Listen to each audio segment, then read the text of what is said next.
Hello, dear friend. Welcome once more to this mystical experience brought about by this man, Dr. Joe Dispenza, who has cracked the code of spirituality and backed it up with science in order for you to download all you want from the quantum field, from the universe. If you did not watch our previous episodes, you have missed a lot. As a reminder, let me just scratch a little. In the first part of chapter 3, Dr. Joe Dispenza told us that if you must get more from the universe, from God, from the quantum field, then your energy has to be more.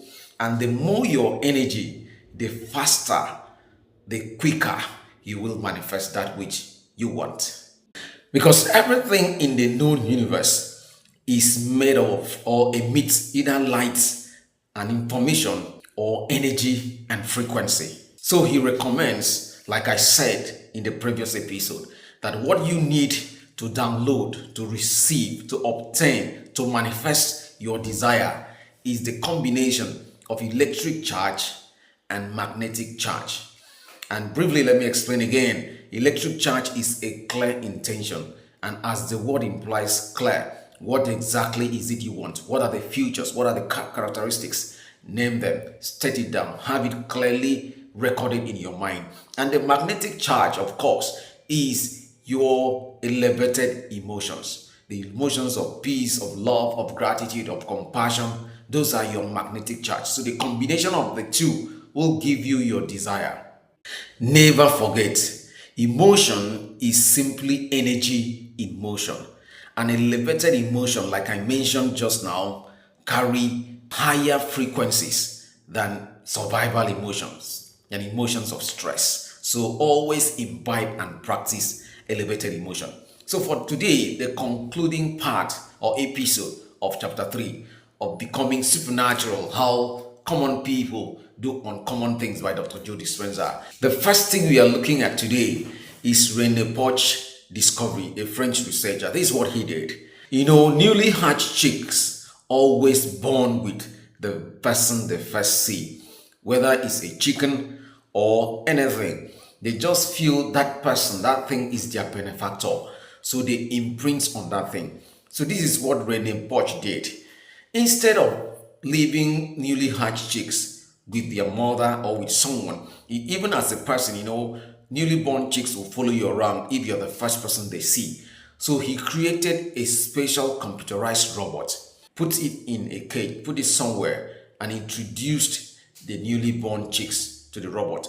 Before he did that, he allowed the robot to rotate 50% to the left, 50% to the right, covering the entire space. But when he introduced the newly hatched chick into the space, the robot kept on like that. After some time, he removed the newly hatched chicks and watched the robot. The robot did not cover all the space again. The robot respected the area, the space that the newly hatched chick stayed to imprint their intention of surviving through the robot on it.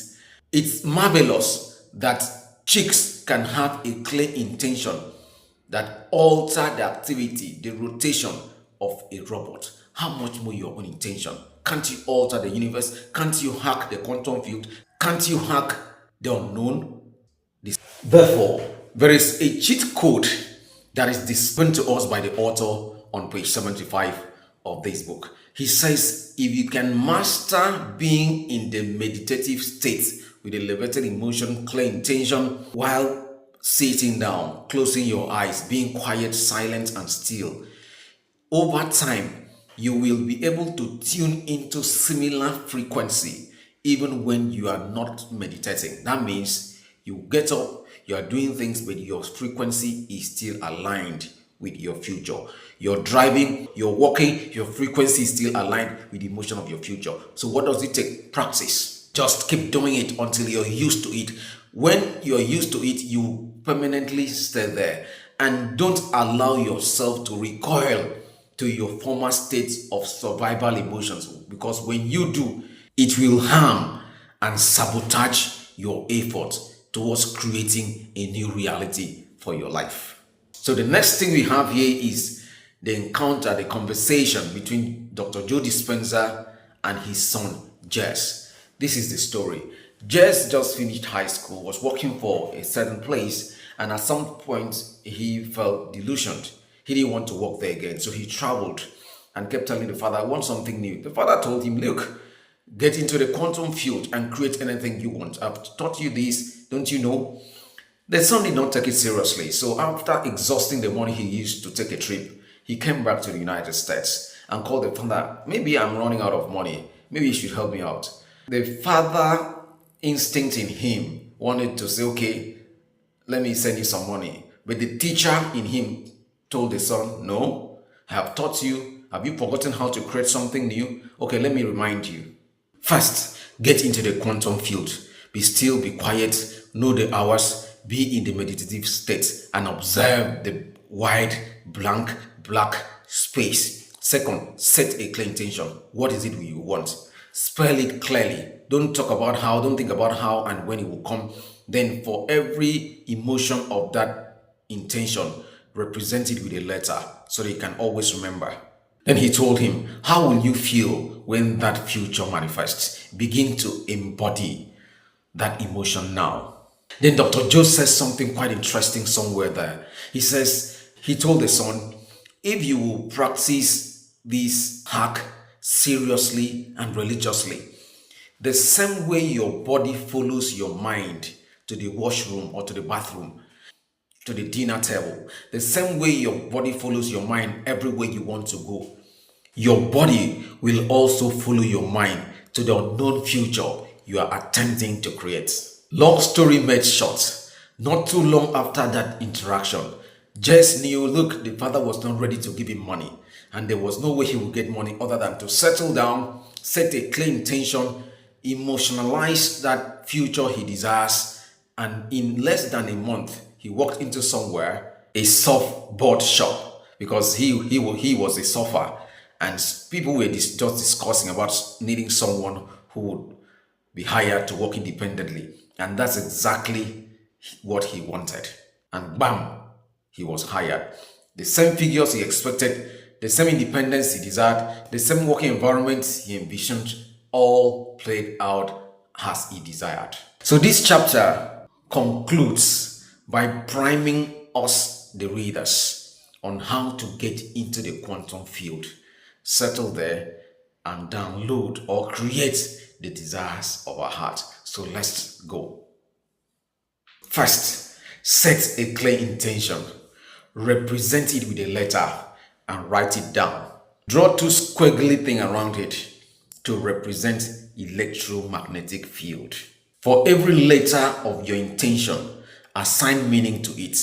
Assign meaning to every letter and go down to specifics. The only thing you shouldn't think of is how and when.